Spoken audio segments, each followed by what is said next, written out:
محمد حافظ بابر صاحب نے ایک سوال پوچھا، لکھتے ہیں مفتی صاحب اگر کوئی شخص دکاندار سے یوں سودا کرے کہ 50,000 لو اور میں پورے سال میں آپ سے 10 من آٹا خریدوں گا، دوران سال ریٹ جو بھی ہو میں فی من 5,000 ہی دوں گا، تو ایسا کرنا کیسا ہے؟ بسم اللہ الرحمن الرحیم۔ الجواب بعون الملک الوہاب، اللہم ہدایت الحق والصواب۔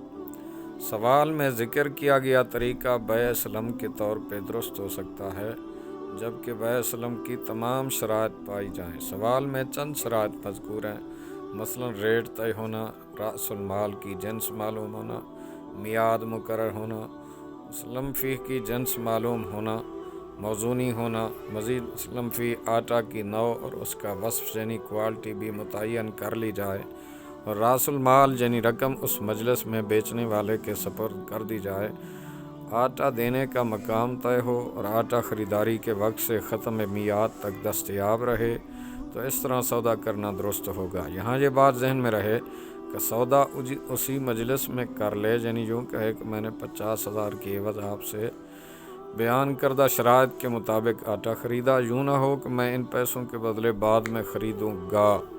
فتاوی رضویہ میں ایک سوال کے جواب میں ہے، اگر گندم خریدے اور قیمت پیشگی دی ہے تو بیع سلم ہے، اگر سب شرائط بیع سلم کی ادا کر لی ہیں تو جائز ہے، اگرچہ روپے کے 10 من گندم ٹھہر جائیں ورنہ حرام ہے۔ فتاوی رضویہ جلد 17 صفحہ نمبر 335۔